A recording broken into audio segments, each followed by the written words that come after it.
Good to have you in today. So I saw yesterday, the Packers re-signed Aaron Jones, the running back, 4 years, $48 million. And the initial reaction is, oh, you can't pay a running back. Can't pay a running back. And whenever I hear sort of everybody is in one direction, my natural instinct is to turn into it. I'll give you a great example. During the pandemic, everybody's out of the cities. New York City, oh, get out of here. Chicago, oh, you got to get out of the big city. All those people that left downtown Chicago, it's one of the great cities in America, they're going to go to the suburbs and be bored out of their mind. And in 18 months, they're going to sell their boring suburb home and go back to the city and hang out on Michigan Avenue because that's where all the fun is in Chicago. And when you're 40 years old, you and your husband and your wife and the kids, and you want to have fun, you don't want to get in the car, drive to dinner, 55 minutes, or you can go to Applebee's in the burbs. You're going to move back to Chicago downtown. And New York City downtown, there's too much action. You go ahead and live out in Rye. There's too much action in the city. And everybody's like, oh, get out. No, cities are no good. Cities are great. That's why people lived in them. Pandemic was a nightmare for some people living in the cities. You felt trapped. I get it. But when I hear you can't pay a running back, time out. Aaron Jones, top 3 in his position in the league. Number 2, Aaron Rodgers is 37. You got 2 prime years left. And I'm not sure he's not out of his prime. 2 to 3 years left of the very best Aaron Rodgers. Get him help. 3, in all of Aaron Jones' biggest games, they win. His 13 biggest games this year, they went 13-0. The other games, they went 0-3. By the way, if he just rushes for 42 yards since he's been a Packer, they're 23-0. So in any business, when I hear you can't, my takeaway is, yeah, you can. Don't tell me running back doesn't matter. Now, there's some concerns. Well, it's a passing league. All right. Let's dig a little deeper. Of the 6 teams in the NFL that got the most rushing yards from the running backs, 5 of 6 went to the playoffs. One of those, Green Bay. Well, what about the wear and tear? Wear and tear is a big problem. Certainly is.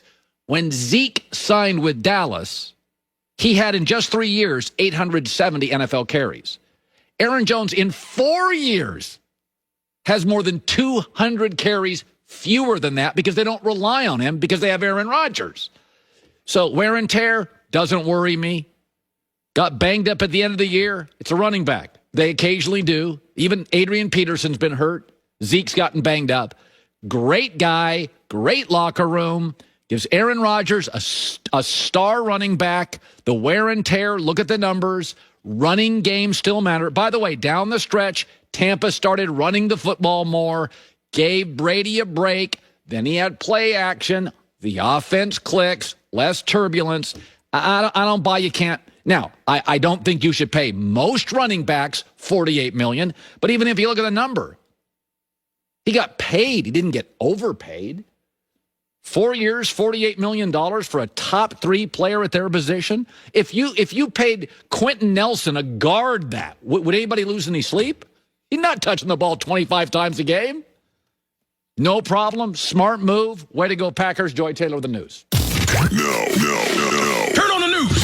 This is the Herd Line News. We're so moody about running backs. I mean, when Zeke was holding out, all I could hear was, like, you absolutely must pay Zeke. You have to pay Zeke before Dak. Zeke is more important than Dak. Dak's not going to make all that money. Why couldn't you pay Aaron Jones? They're so moody about it. It's like year to year. Well, I mean, isn't the game really?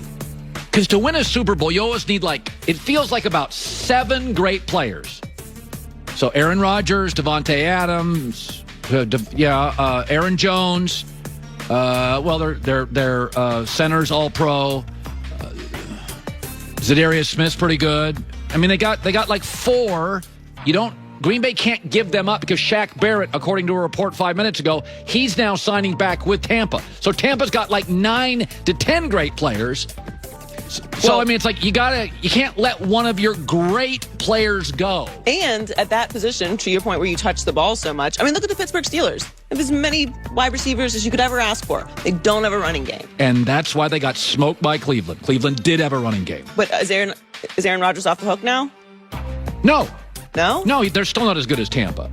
What? Okay, so they need to make another aggressive move this offseason. I think they. I'll tell you a move they could make. Juju Smith-Schuster's on the block, slot receiver. So, I mean, to me, if it's an offensive leaning league, I could find room for top 2 slot receiver in the league, top 3. Uncle Colin made a rule, I think, last week that if Aaron loses to Brady, no criticizing him because Tampa re-signs everybody and Green Bay re-signs nobody. But Aaron Jones is a really good start for Green Bay. I agree. So with Drew Brees retiring, the Saints are in need of a new starting quarterback. They raised some eyebrows when they announced a 4-year, $140 million extension with Taysom Hill. I would caution you to actually read the details of that because those numbers sound extravagant, and they are, but there's a lot of voidable years in there. Yeah, most of them. Yes, 3, I think. It's a fake contract. It's a fake contract, which happens a lot in the NFL. People get caught up in the numbers, but they did that to restructure for cap space. All 4 years avoidable. $7.7 million in cap space has been cleared. Yeah. But the team is also working on a deal to bring back Jameis Winston, who is a free agent right now. So we'll have a quarterback competition for the Saints. That's what we'll have, a real one. I don't love quarterback competitions in general because I think if you have more than one quarterback, you have no quarterback. But in this situation, I think this is the only option they have. We all assumed Drew Brees was retiring, which he did yesterday. Taysom Hill, I don't believe is a starting quarterback, but he did go 3-1 last year. We know Jameis Winston is a starting quarterback, but he makes too many mistakes. So has a year in this system, tightened it up. He did have surgery on his eyes, so maybe that was an issue. If I'm Sean Payton, maybe he thinks this way. Okay, I'm going to restructure Jameis Winston. He's got a better arm than Drew did. Yeah. And then I'm going to restructure Taysom Hill. He's a better athlete than Drew was. So between the two, I'm going to do 48 snaps for one guy, 12 for the other. And the combo deal is I can potentially have a better arm and a better athlete than Breeze. And you kind of do it for a year. Don't be surprised, by the way, Joy, if they don't draft another quarterback. Right. But, I mean, I can see where Sean Payton is saying, okay, I'm going to lose a lot, but I need at least one guy with a big arm, and one guy's an athlete, and I am going to creatively make that a 9 to a 10-win team. Yeah, I mean, I don't know that they're going to lose that much. I don't know if they're a Super Bowl contender the way that I felt they were last year because it's just so much inconsistency. But they've used Taysom in very interesting ways. Oh, no, he's been when he's not the guy. Yeah. Very effective. I think it can work for this year, and then you figure out what your long-term solution is next year, or see how Jameis is as a starting quarterback if that's the route that they decide to take, and maybe he is the future for the next few years. Yeah. So another team that's doing a lot of restructuring is the Chiefs. Patrick Mahomes has adjusted his contract for the good of the team. The Chiefs converted his $21.7 million roster bonus into a signing bonus. So that created $17.4 million in cap space this season. They are now projected to have $12.2 million in cap space, which is the 20th most in the league. It's also been reported that Travis Kelce and Chris Jones's deals will be restructured as well. So they could start the league year with around $20 million in cap space. Well, this was always my argument. If you were going to sign Dak to a contract, the advantage is you can't manipulate the franchise tag. You can manipulate any contract. Brady's getting more money. He just restructured it so the Bucs have more money now. Exactly. And so Jerry Jones probably looks at Dak and thinks, I'll just keep restructuring it. And what you do is you keep giving some guaranteed money and push some back. And eventually, essentially in the NFL, the initial contract is never the real money. No, it's never Ever. real money. The numbers to pay attention to are the guaranteed dollars. That's the money that you're actually getting. Everything else is going to eventually be restructured or moved around, and you'll get the money you're supposed to get, but it's not actually it's not a hard contract. Right. That's why everyone's flipping out about Deshaun Watson's contract. It's like, I mean, we just did 2 stories on 2 people restructuring 4 people restructuring their contracts on 2 different teams. Like, it happens all the time, and it's going to continue to happen because that's how you manipulate the cap.